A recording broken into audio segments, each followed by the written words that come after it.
আসসালামু আলাইকুম। আমি ভালোবাসা বাংলাদেশ থেকে মোহাম্মদ রহমান বলছি। ট্রাভেলে যাচ্ছি, তবু কিছু ইম্পর্টেন্ট কথা না বলে পারলাম না। বাংলাদেশে এক মীর জাফর, জেনারেল মঈন আর এখন আরেক কিছু মীর জাফর ছাত্রদেরকে ধোঁকা দিয়ে এই আন্দোলনের ভিতরে ঢুকেছে এবং তারা ইন্ডিয়ার সফট এজেন্ট হিসাবে কাজ করছে। তার মধ্যে নম্বর প্রধান আমি মনে করছি আসিফ নজরুল। আজকে উনি কিছু অজুহাত দিলেন স্বরাষ্ট্রমন্ত্রীর নামে। এই অজুহাত সম্পূর্ণ ভুল, কারণ আইনমন্ত্রী হচ্ছেন আসিফ নজরুল। ডাক্তার ইউনূসের বিরুদ্ধে তো শত শত মামলা, উনি কেন এই সরকারের প্রধান? মাহবুবুর রহমান, শফিকুর রহমান, এদেরকে নিয়ে কি করা হচ্ছে? এদের নম্বর ওয়ান শত্রু হচ্ছে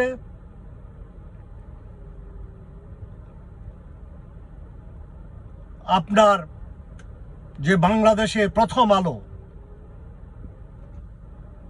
কারণ শফিকুর রহমান, মাহবুবুর রহমান উনার যদি থাকেন, তারা কম্পিটিশনের সাথে পারবেন না এবং তারা দেশে সত্য রূপ উঠিয়ে দেবে।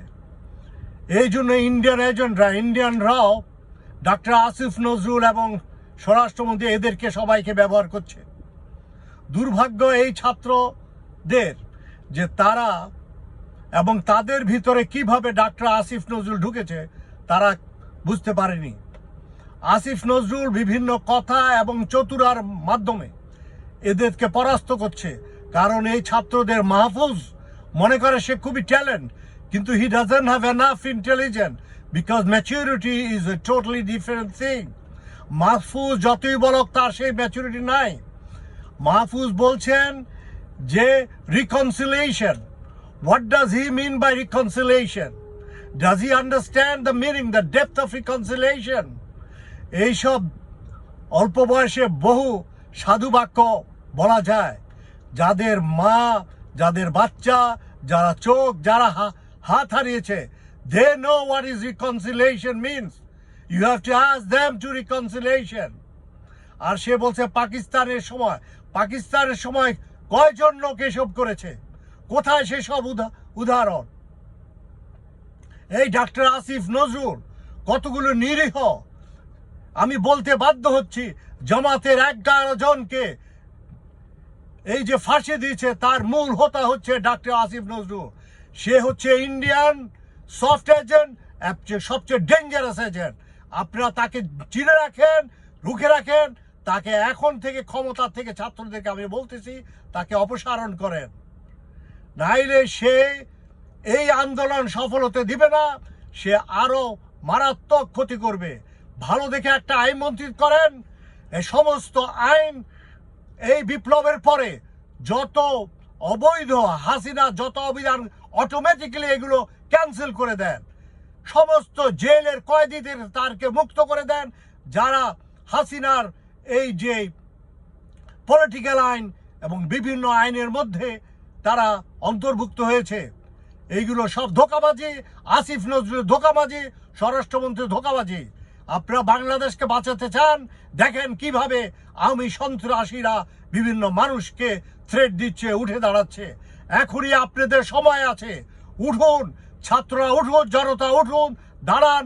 Bangladesh, America, London, Australia, France, Germany, যে যেখানে আছেন, আপনারা এখন থেকে তৈরি হন এইসব সন্ত্রাসীদের বিরুদ্ধে। দেখেন তারা এখন এই অবস্থায় আপনাদেরকে পরাস্ত করছে। আর আপনারা যদি তাদের হাতে ক্ষমতা চলে যায় আসিফ নজরুলের মাধ্যমে, কোনো ষড়যন্ত্রের মাধ্যমে, কারণ ডাক্তার ইউনূসকে আমি দোষারোপ করছি না, কিন্তু এই ষড়যন্ত্রকারীদের সাথে ডাক্তার ইউনূস পাচ্ছেন না। তারা অনেক ধূর্ত, ডাক্তার ইউনূস অনেক সফট এবং এদের সাথে উনি পেরে উঠছেন না।